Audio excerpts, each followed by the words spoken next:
Okay. Good morning, everyone. Well, I should sort of say good afternoon. It's sort of 12 o'clock now.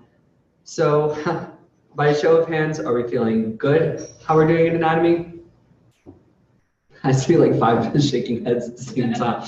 So I'm assuming we're a little bit on the edge with how we're feeling with things. So I'm glad that's sort of the reaction that I got, because what I specifically wanted to talk about from the student's perspective is what I call grade recovery. And just being able to process where you stand in the class and pretty much where to go from there. So one of the first steps of what I call grade recovery is being able to process the grade that you got, trying to understand why you got that grade. Maybe was it your study habits? Was it the material? Trying to pinpoint exactly what could have went wrong.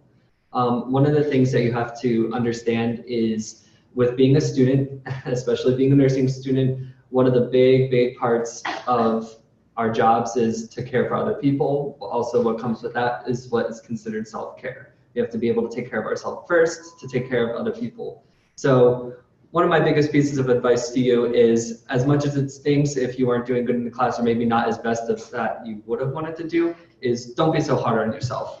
Understand that you are also balancing so many other classes at the same time. And yes, this one class might be taking a big toll out on you, but you still have to be able to push through, and you have to work with what you're being dealt with your cards. So first step is, don't be so hard on yourself.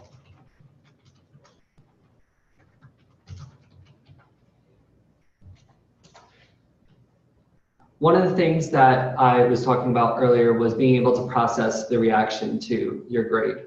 So a lot of kids will, not even want to pay attention to what their grade was, or they get really mad and upset, and they'll go into what we call the shutdown.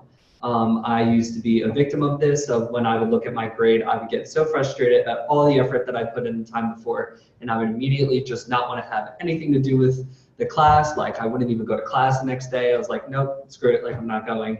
Like I'm upset. I felt like a little bit of a failure, and things like that. So just being able to process the reaction the way that you're supposed to, understand that these things do happen, and it's going to happen either now or later in your career. There's always going to be some type of bump in the road, no matter what that is. So making sure to not be hard on yourself, but processing what is going on in that. And another thing that I want to recommend to do that's important is actually what's called distancing yourself from your grade. So distancing yourself from your grade is pretty much a part of the self-care advice that I like to give, is being able to understand that, yes, you are a nursing student, but you also are a regular person that has needs beyond the classroom at the same time. So maybe take some time for yourself, go to the gym, go outside, go, pet some puppies, go to a shelter. My friends and I, after exams, we used to go to the one shelter up in Media, and we would literally just play with the dogs and cats. And that was our stress relief after an exam. And, being able to understand that you need to take time for yourself. You need to make sure that you're eating, drinking, getting that exercise, being able to have that little bit of stress relief, because you need to be able to untense yourself afterwards, especially if you get a grade back that you don't like. Just take a bit of a reflection period, take a break for yourself, whether that be that long nap that you need with nobody talking to you, whatever you have to do to, get yourself back in the mindset of, okay, I had a bump, let's keep it moving.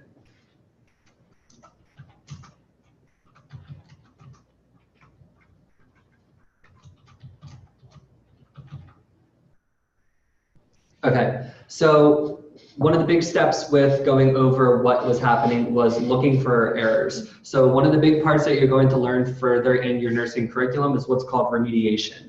And remediation is definitely a big part of your curriculum. You're going to learn that in upper division classes such as health assessment and pharmacology, and especially in all your upper division nursing courses, they have literally set times for remediation, and it's almost a part of what you have to do, especially with ATI, which you guys have been lightly introduced to at the moment, but just know that's going to become a lot bigger part of your remediation process. When I talk about remediation, that means going over what either went right or wrong on your exams. So one of the big parts of remediation is going and meeting with the professor. Now, I understand a lot of you might be busy, but a big part of you wanting to do good in your classes is understanding that you will have to go out of your way to get the progress that you want. That means going and, setting yourself in front of them and saying, okay, can we please go over my exam? And being able to have that one-on-one with your professor and understanding the curriculum of saying, okay, now I understand why that happened. Or maybe you're going to see a pattern that's going on of maybe I'm having less of a problem with the comprehension, but I'm having more problem with application. And then you can sit back and look at your study habits and say, how do I teach myself to be able to apply? Because I'm understanding the concept, but when it comes to taking that concept and applying it, I'm obviously having a lack of judgment and being able to do that. So being able to have that remediation of going over things with your professor, or even just with yourself, that doesn't mean you have to go in front of faculty to do it, but being able to ask for those resources to be able to go over what was going on.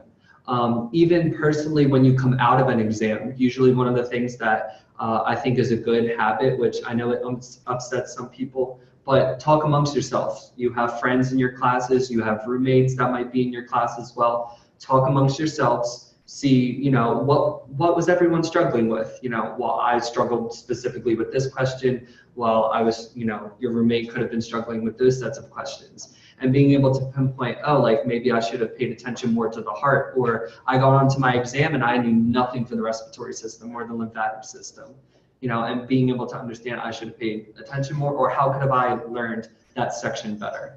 And then you go back and you reflect and you say, okay, well, I studied so many hours, but I only studied this way. So next time we're going to go about it, I'm going to maybe study a little bit differently. And just being able to self-reflect and having that remediation of either talking with, higher ups, the tutoring center, or yourself, or your friends, or your roommates. You have to be able to reflect and talk about what's going on. And that even comes with good grades too. That doesn't mean you have to be, doing bad in class, because if you're doing something right, you sort of want to know what you're doing right, because it's not always just luck. So that's important to understand what's going on.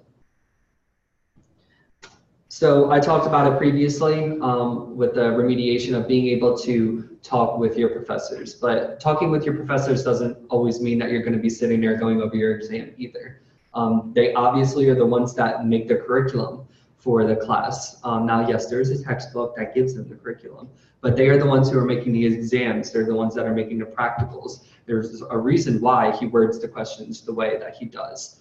So, you want to be able to go to your teacher and say, hey, I'm not understanding the way that you ask these kinds of questions. When I was taking the exam, I sat there and I had no idea what you were looking for. Based off of that, can you explain to me what you would have looked for? Or if you were taking your own test, how would you immediately, take some answers out, break the question down, and move along with the answer that you picked. Being able to understand from your professor's point of view of how they make their exams, how they want you to know the material that they are teaching to you.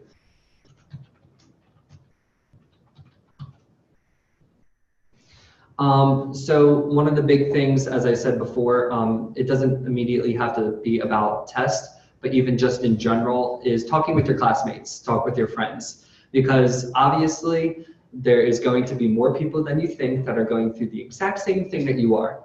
So, you're probably sitting there and you're like, I have no idea what's going on with the respiratory system. You're sitting there in class, you're looking at lecture, there's a random picture with a couple labels up on the board and you have no idea what's going on. It's like 9, 10 in the morning. It's too early for this. You missed your coffee and you're just not with it. And odds are most likely that someone else is also not with it. So, be able to talk with each other and be allies for each other as well. One of the biggest things in nursing that you're going to see as we move along is that we do get little cliques of groups of us that sort of, hang out, study with each other and things like that. So find yourself some allies, even if you're shy, try to break those boundaries, be able to understand that you do have the same group of people around you that are in the same class as you taking those same exams. So, find yourself some allies, find some people to reflect on what's going on, or maybe even if you don't want to talk with someone that might be doing as bad as you, and you want to talk with someone that's doing better than you, that can be a great useful tactic because, what are they studying for? How are they learning the material? Or when they go into a test, do they do something differently than I do? Me personally, one of the things that I did in my class for it is I try not to go through the exam from front to back. I tend to immediately look over my exam. I like to look at the material that is scattered throughout. I like to see how the professor laid out the material and how far it's going to go. And then I sort of find my comfort zone of, okay, like I know these questions immediately off the bat, and if I don't know something, I move along without stressing myself out. And we'll talk about that in a tiny bit. So obviously the study habits is something that's very important. We sort of talked about that last time, and I'll just go over it again. Not everybody's going to study the same. And if something's not working for you, don't be afraid to try something new. And you might not always know what to do to try something new. And that's why you have so many resources at your disposal, such as your fellow students, your faculty, your professor who makes the exams, or even the tutoring center, having a tutor, I'm a tutor, and things like that, So being able to use the resources that are in front of you to understand that, I might not always know how to study. And that's perfectly okay. That doesn't mean you're a bad student, and that doesn't mean you're not going to get through nursing school either. So committing yourself to improvement, that is sort of like a broad little statement, but understanding that you're in nursing school, you committed to being in a 4-year program, that you want a career that you are going to commit yourself to for the rest of your life. That means that if you're doing good in all of your classes and maybe not good in one class, you obviously need to commit yourself a bit more to that class. To being able to sit there and realize that, yeah, I need to do better. And to do better, that means that I need to set time aside. For instance, just as a personal example, this fall break, most of all my friends, all my roommates, were not there. And I was sitting around bored by myself. And that was perfectly okay because I had an exam the day that we got back from fall break. Yeah, that stunk, but it's perfectly okay because I got a B on my micro exam and I currently have an A in micro, and I knew that I had to sacrifice my weekend, that everyone else got to go and have some fun. It's fine, I'll have fun later on, and this week I finally get to have myself a break, maybe not at the same time as everybody else, but being able to realize that you're going to have to make those sacrifices and that commitment to your class and your grade and your GPA of saying, yeah, I'm going to have to make that decision to stay in, or all my friends are going out and I'm going to have to sit here and look at my paper until my eyes bleed, something like that. It's going to have to happen. You're going to have to make those choices when you're in your career and you are too tired after a 12-hour shift and your friends want to go out that have nothing to do with even comprehending how nursing work is. You're going to have to tell them, sorry, I need to sleep. And it's going to be something that you're going to have to do throughout the rest of your life, is being able to commit to taking care of yourself, your grades, and your career.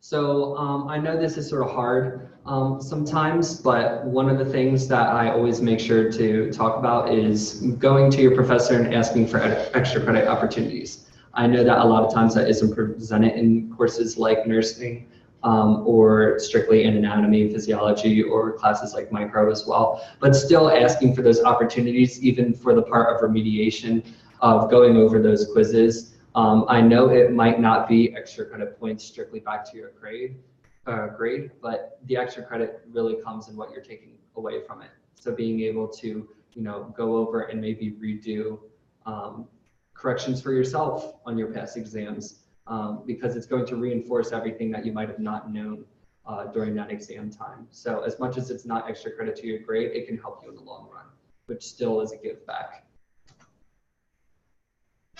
So obviously I've sort of mentioned it before, but being mindful of the resources at your disposal.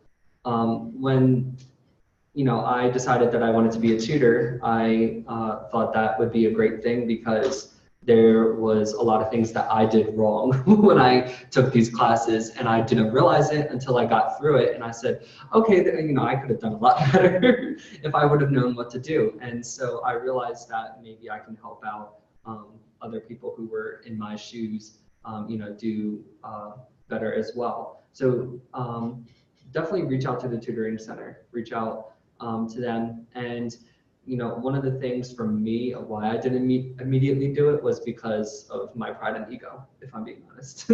You know, I thought that I was like an all-star nursing student. I came out of high school, top of my class, straight A's, president of the allied health program. And then all of a sudden I got into college chem, and I was being looked at in the face by my chem teacher, and he was like, well, you need tutoring. And I was sitting there like, no, I don't, it's fine. Like, I'll figure it out, you know. And you get to a point that sometimes you have to realize that maybe I do need a little bit more of help, whether it's from a tutor, maybe it's from your professor, from your parent, from a friend, just being able to have someone to sit down and work with you, or even just talk about it with you. Because a lot of times, I know for me personally, I figure out what I did wrong just simply by talking. And I'm like, oh wait, yep, okay, that's what I did wrong, you know, simply by trying to explain why I answered the way I did.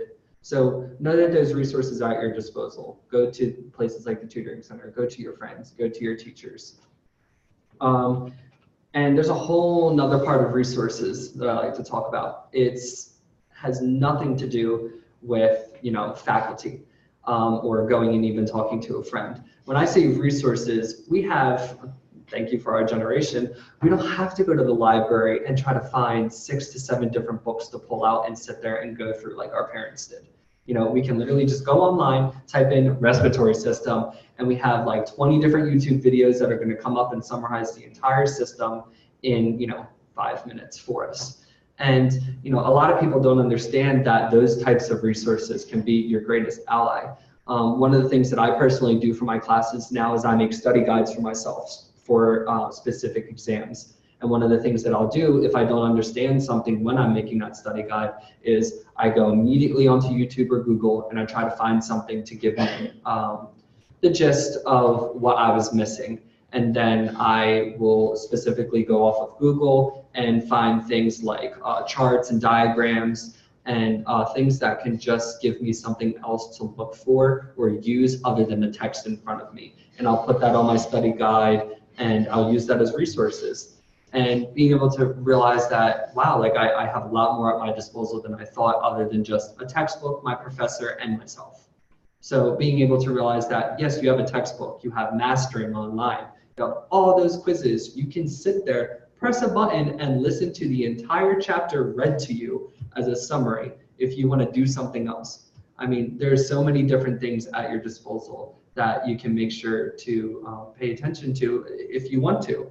And that's one of the things that I think is so important and so useful in getting through material and prepping for exams, because you can look at all that information on paper and then you go and watch a 5-minute YouTube video and all of a sudden something clicks and you're like, oh, that's what that was. Okay, I get it now. I get that body process now. Or, you know, I, for some reason, couldn't get that information looking at that text. And then I just heard it from somewhere else or saw it in a diagram. And all of a sudden, I get exactly what I'm supposed to know. So don't be afraid to go and look out for those other resources. Go look up videos, go look up articles. You know, the internet's amazing. Literally just put it in Google, you're most likely going to find your answer. So another thing that I like to say is move on. I don't know if any of you are on Twitter or anything like that, but one of the big viral tweets of this year that I've seen a lot is in college, sometimes you just have to take the L and move on. Take the loss, take the bad grade and move on. And, you know, that is actually a big part of it. And the reason you have to do that is because you can't have that negative energy from before moving on with you throughout your semester. It's very hard to do. It makes us nervous for our next exams, knowing that that pressure's on our shoulders that, wow, like I actually have to do good this next exam because I didn't do good the last one. And yeah, it's okay to have that pressure. It's okay to have that pressure to want to do well, but carrying on that negative energy from something that happened before, or that stress from the chapter before or the test before, is something you don't want to bring along with you. So understand that, yes, you know, I had a bump in the road. but leave it there, clear your mind, say that I need to do better the next time, and this is what I'm going to do for myself, and I have to make sure to just keep moving forward. Because you might not have a good semester either. You might pass all your classes, but you don't get the GPA for that semester that you really wanted, or the grades that you wanted, and you just have to move on and say to yourself, well, if I want to get my GPA back up, I have to move along, go to the next semester, and do something different and do better in my classes to pick myself up. And you have to do the same thing with your exams too. Same thing with the practicals, same thing with the quizzes. You just have to teach yourself that, all right, I have to take a little bit of a loss now, but it's okay because I'm going to make some gains later. And that's just one of the things that I had to teach myself. I wish that I could teach it to you guys, but it's very much a part of self-care and being mindful. And that is one of the things that I think is really important, is just learning that, I didn't do as well as I wanted to this time, but next time it's going to be better. I have to do different. So I'm sort of going to open the floor up a little bit, and yes. Can you add just underneath your number 8? Can you put your email down below so it's on the screen? Mm-hmm, yeah.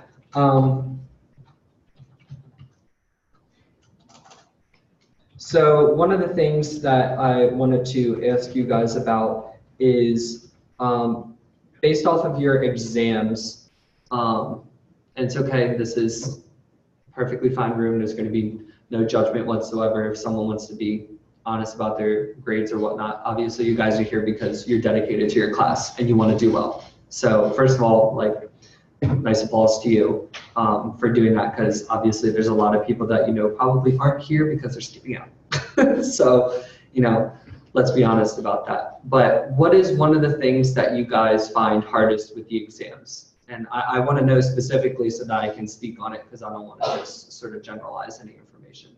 So when taking the exam, for you personally, what is one of the hardest parts of it? Is it the wording? Is it the amount of material? Yes. Yes. Okay, sorry. I feel like it's the wording, the way he's wording the question. And I always feel like it's multiple answers could be right in their own way. Mm-hmm. Okay, so not to rain on your parade, but it gets harder in nursing because as we get further along in our curriculum, we get multiple right answers in front of us, and we have to pick the most correct answer out of all of them. So it's definitely a learned study habit and test taking strategy.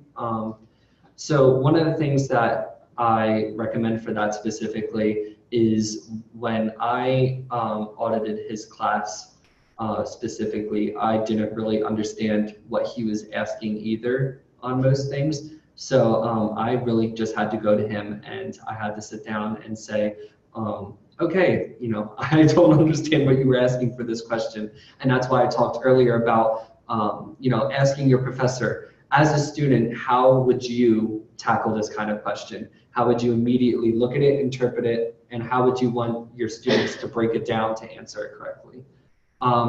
Being able to not overwhelm yourself. And one of the first things that I recommend doing is trying to look for any information that immediately stands out as wrong to you.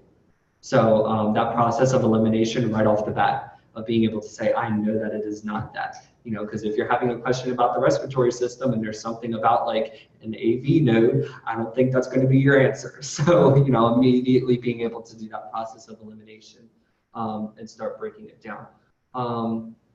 You get overwhelmed with a lot of information right off the bat that you have to study for your exam.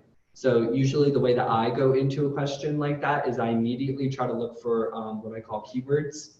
And based off those keywords, I know what chapter it's coming from, what section of the information is it coming from, and then I try to remember exactly what I did, like for my study guide or the test questions. I try to remember, when I did a practice test, did I do anything that resembled this kind of question?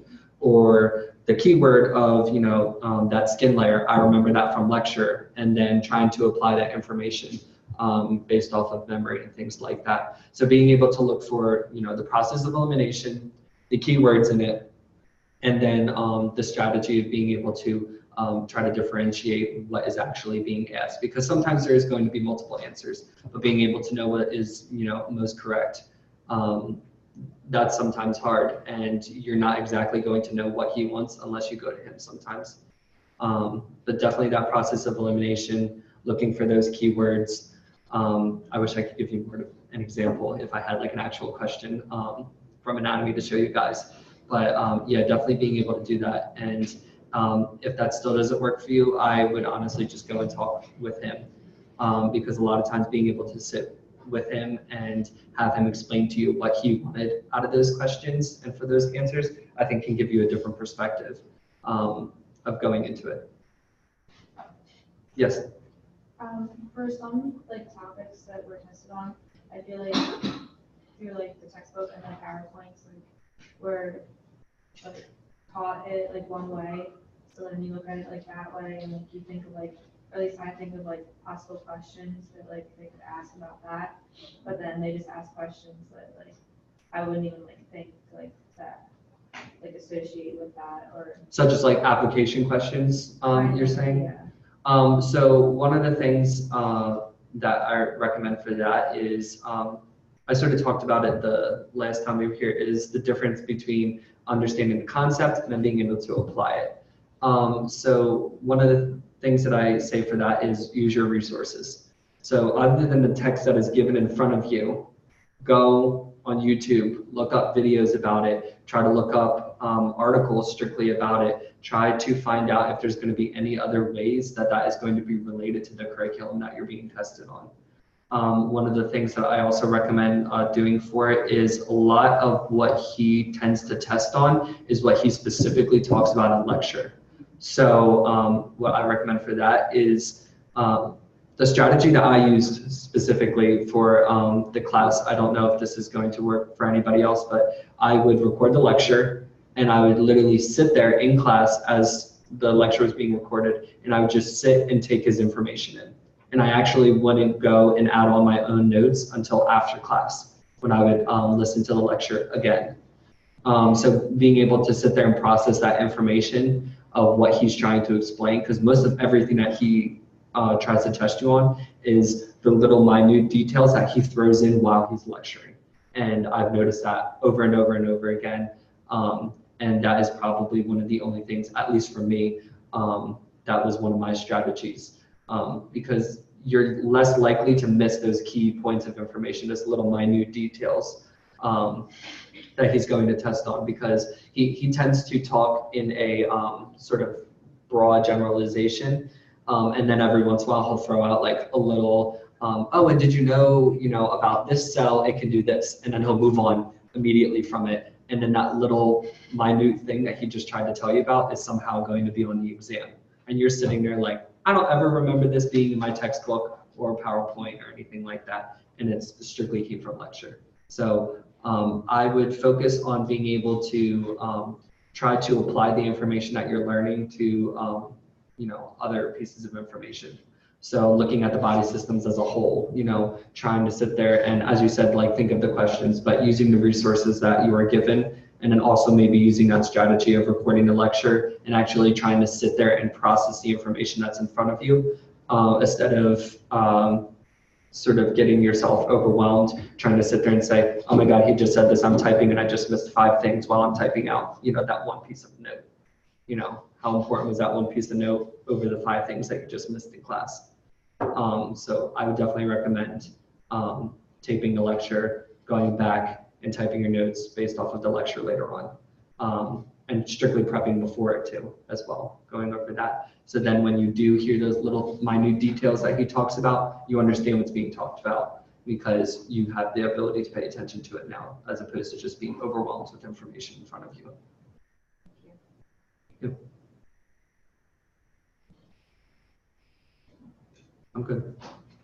All right, thank you guys. My email is here at the bottom.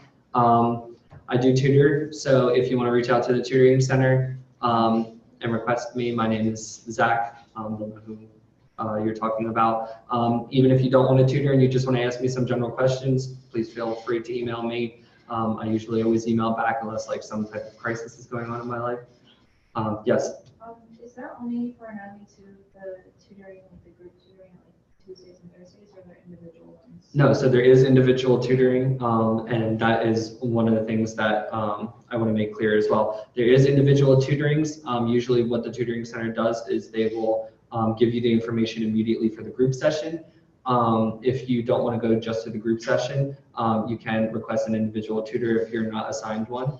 I usually just have like work and I can't like go there. Yeah, so like I do individual tutoring as well as I run the group session from 7 to 9 on Thursdays. I understand a lot of times too, what I've been noticing is that a lot of people are wiped out from their Wednesday exam and they just want nothing to do with going to group tutoring, you know, the day after. So definitely recommend getting the individual tutor.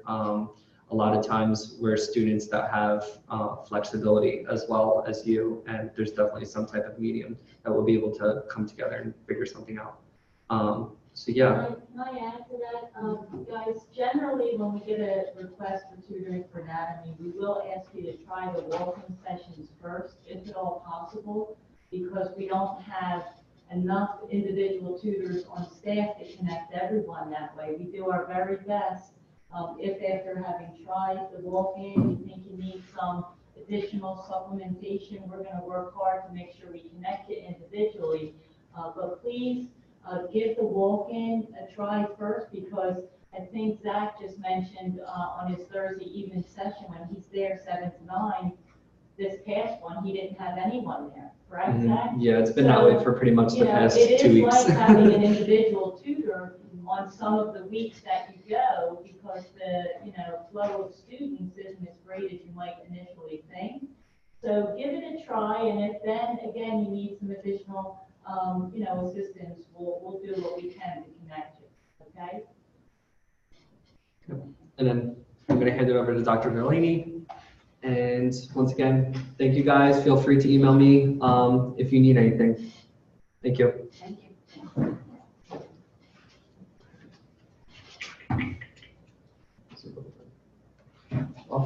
Good morning. Okay, guys, so I wanted to talk a little bit today about how oftentimes I hear students who come to me and they say, I am studying so hard and I'm still not doing well on my classes, or I'm still not doing well on these tests. How many of you guys have felt like that? Like you've studied as much as you could possibly study, you actually don't know how you could study anymore, right? It's really not uncommon. And so what I want to talk about today is the difference between studying hard and studying smart, okay? And so studying smart is a very specific way of looking at how are you going to approach your study time for today. And so I just want to give you one method that can help you identify, am I actually studying this smart? Am I actually going to be able to answer questions on this? Like the application question was a beautiful question. Am I actually going to be able to apply the information that I remember? So how do you go through that process? So to do that, if you know me, you know that I am a fan of Bloom's taxonomy, okay? And the reason why I'm a fan of Bloom's taxonomy is because that is really how a lot of tests are written. When we look at Bloom's taxonomy, we can look at a couple of different levels. The very bottom level is recall. You can recognize and remember information. So if in the book it says the function of the respiratory system is this, if you see those exact words, you can get that answer right on the test. But if there's any convolution of those words or anything else picked up from other places in those words, then it's really hard to apply at that point, because you're able to recall the information exactly how it was presented to you, but you really struggle to do anything with that besides say, these words match the words that I studied, okay? Then we look at translation. This goal here from an education standpoint is looking at you being able to put the information into your own words. So not so much that where it says where the exact definition is the main goal of the respiratory system is gas exchange. That might be the definition in the book. Well, for you, it might be a better definition of the main goal of the respiratory system is to bring in oxygen and put out carbon dioxide. That might be a better definition for you, because then you're remembering what is actually being brought in and what's coming out. But you're putting it into your own words. That's the next level. Now you're working towards being able to critically think, because you're not just recalling words, But for you to come up with your own definition, you actually have to have an understanding of it. So translation is going to be looking at your understanding. Then we look at interpreting. So can you actually interpret what's going on there? If we think about anatomy and physiology, 90% of the time it probably sounds like the professor is lecturing to you in another language. They are. When we look at anatomy and physiology, it's heavily based in Latin and Greek. So it's not unusual. So you have to be able to interpret. You have to be able to understand the information in relationship to other ideas. So you not only have to understand the anatomy of the respiratory system, but you have to understand partial pressures of different parts to understand why oxygen moves out in some places and carbon dioxide moves in some places. So you have to be able to interpret information, begin to pull it together. Application, you have to begin to solve problems. So this is the questions that you guys tend to really struggle with on tests. So it might be that the problem is that the alveoli aren't functioning. Well, what does that mean? It's not asking you to list how do the alveoli function. It's asking you to be able to extrapolate if my alveoli don't work, then gas exchange doesn't work, and I'm not going to have enough oxygen in my blood. So it's asking you to take it that step further, to really understand. Now, if all you did was recall what the alveoli do, definition for definition, and not understand that, you're not going to be able to answer that type of question. And then analysis, you break complex ideas apart to examine various components. So you might have to look at gas exchange through the entire body, or in the digestive system. When you get to the small intestine, you've got your pancreatic juices, you've got your bile, you've got the intestinal juices, you've got all kinds of enzymes being poured in there. You have to break it apart. You have to say, okay, if I understand that bile does this, then this is going to happen there. If I understand that the gastric juices have these 4 functions because they have these 4 enzymes, and this is what's going on there. And then you can answer questions like, which of the following would be the most important thing for the digestion of a starch? And you would have to say, okay, if starch enters, well, is bile playing a role in there? Okay, I'm not going to select bile. So when it says select A, B, C, A, B, A, C, A, B, one of those, you know bile's out. Because you remember when you looked at it collectively, that bile doesn't do anything for starches. But then you take your gastric juices and you're like, okay, yeah, actually my gastric juices, they do something for starches. So then you're going to have to say, okay, which of these are gastric juices? Well, not only do you have to remember gastric juices, you have to remember which enzymes are part of the gastric juices. That's analysis. That's the hardest level of questions. And then we don't go any further than that. The rest of it gets into research and stuff like that. But these are the type of questions that you need to study for. So why is this important? Why is it understanding this going to help you be a more targeted learner? Because before you can understand a concept, you have to remember it. So you have to at least remember what are the parts of the lungs before you can begin to understand how do the lungs work. Then you have to apply a concept, you have to understand it. In order to evaluate a process, you have to be able to analyze it, and you're able to be able to create an accurate conclusion. You have to create an evaluation of what information you're given. And once you're able to do that, you can move on to the next concept.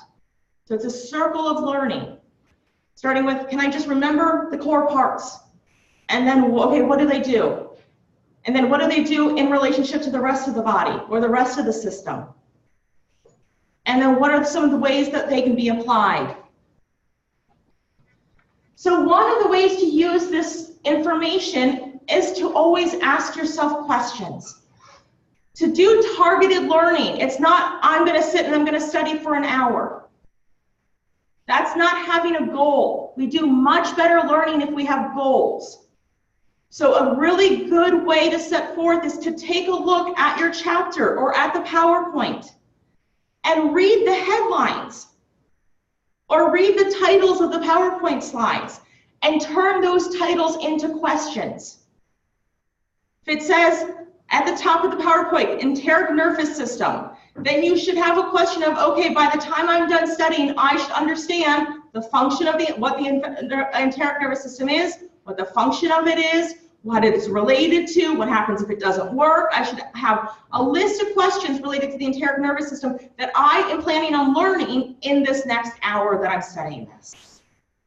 If you're studying without a goal, then that's why you feel lost.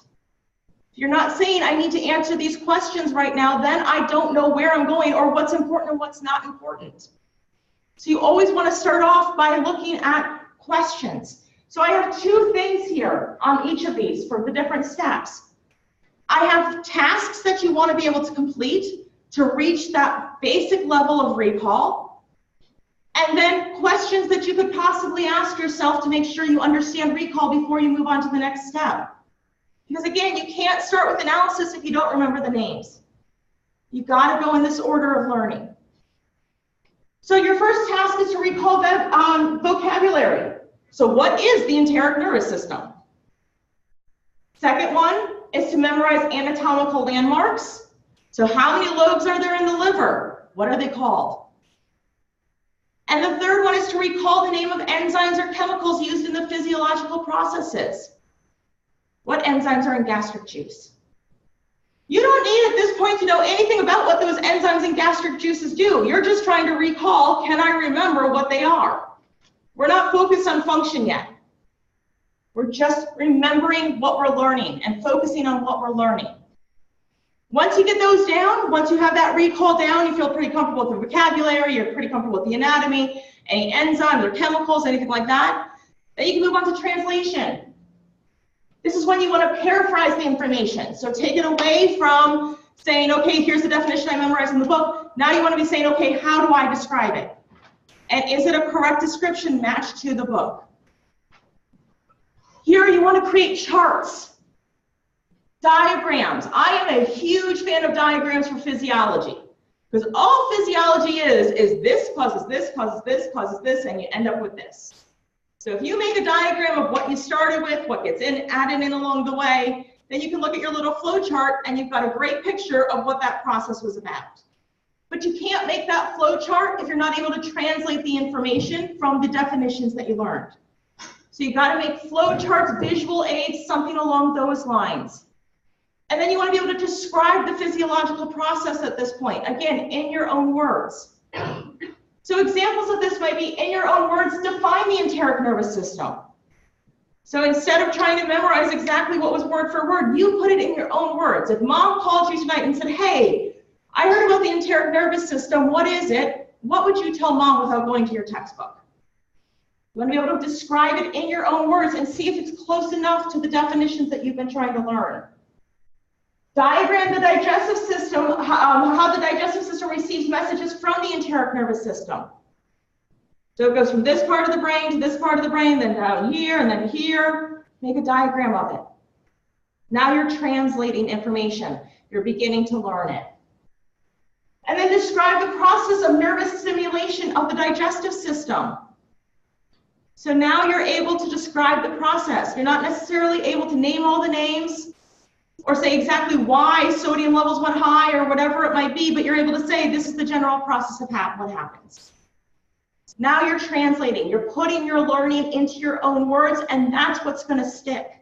That's what's going to allow you to apply things. Interpretation, compare and contrast. So when you're looking at interpreting things, you're now able to compare how is the respiratory system similar to the digestive system. They share a lot of the same parts at the beginning. So compare and contrast. Determine cause and effects. If this enzyme is there, then starch is digested. If this enzyme is not there, then starch is not digested. Cause and effects. So an example would be, how is the enteric nervous system like the central nervous system, and how is it different? Now you're comparing across other body systems to really understand how it works. What happens to the digestive system is if there's an injury to the central nervous system but not the enteric nervous system? Well, this question, to be able to answer it, you really have to understand that the enteric nervous system is not dependent on the central nervous system.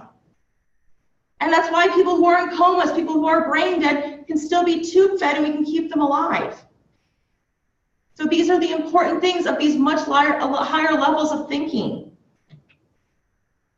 Application, being able to group or classify information together. Okay, I've learned this part of the digestive system, I've learned this part, I've learned that part, I've learned this part, now let me think about the whole picture.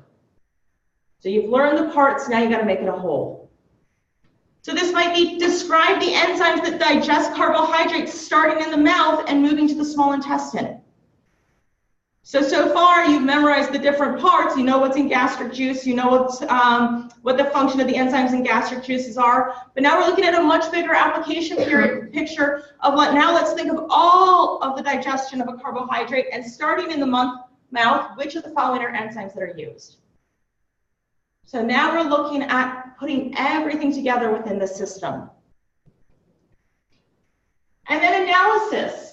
Identifying stated or inferred details that support a main idea or a conclusion. So this might be, can the digestive system function without the CNS? So that is saying here, it's not specifically mentioning the enteric nervous system, right? That's why it's inferred, or it's supporting a main detail.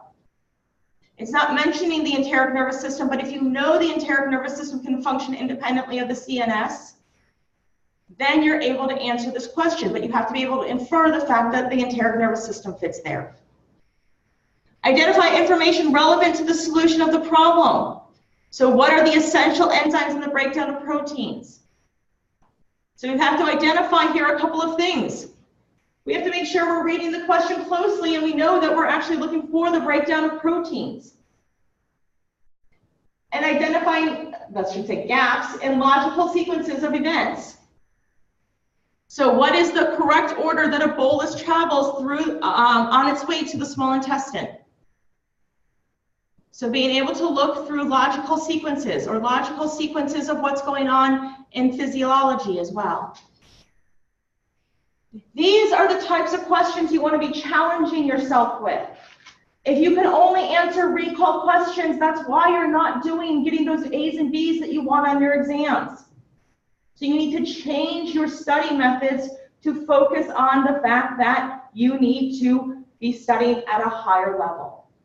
So the last thing that I want to go over is overcoming some study challenges that people often face. And the first is, I put all these nice questions here, but what if you're not used to writing questions? Well, if you have a lack of experience of writing questions, of figuring out what should I actually be learning for each of these, try to write them out on index cards or go to Quizlet and see what other people have come up with. Go with a study partner, talk through what questions could be, work them together.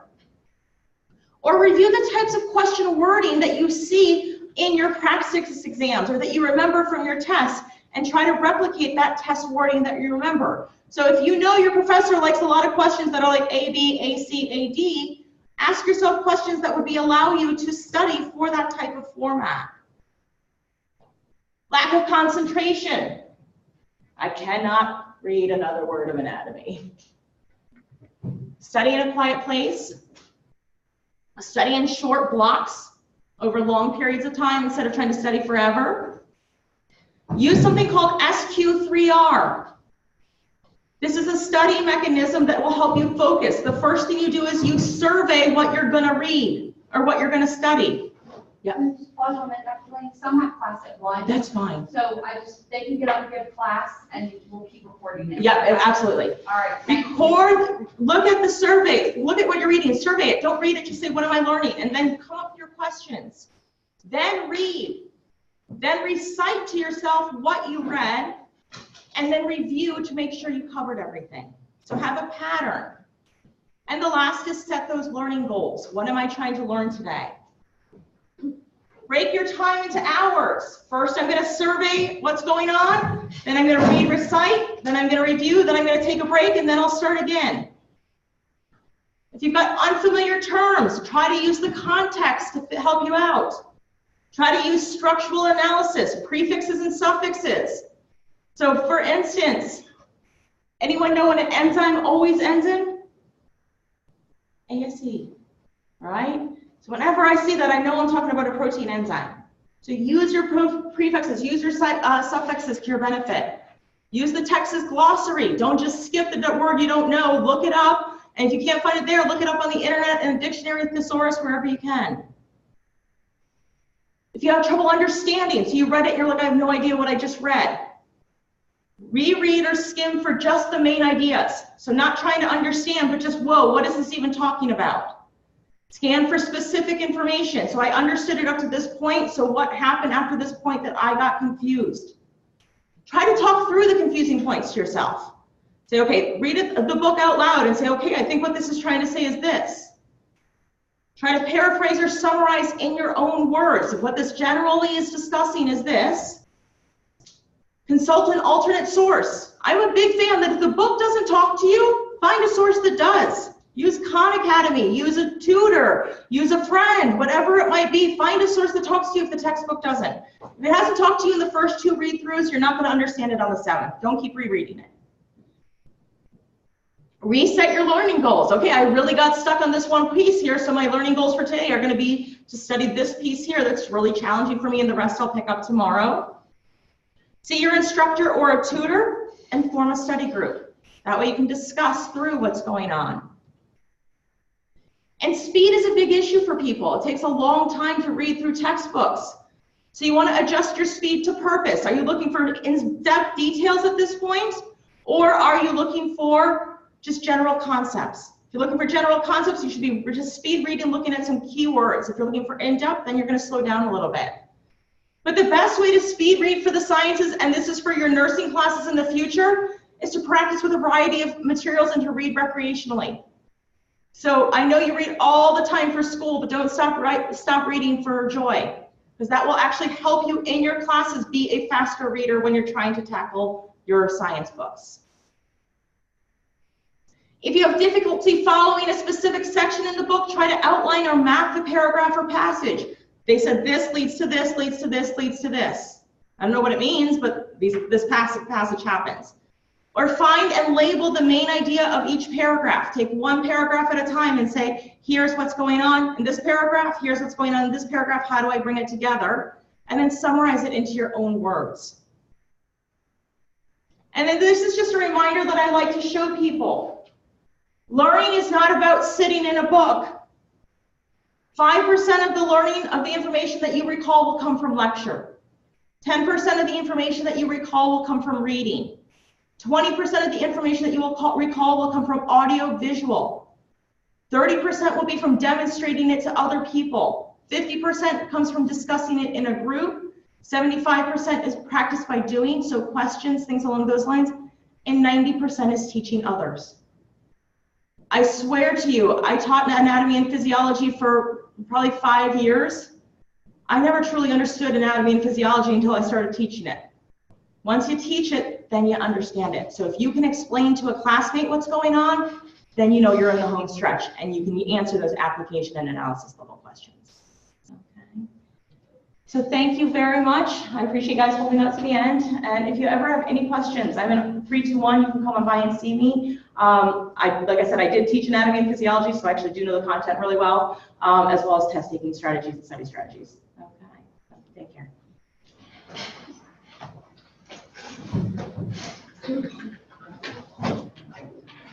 Can you put it up top there, Cal? Stop share. Yep, stop recording. Or stop recording. And then Andrew will edit.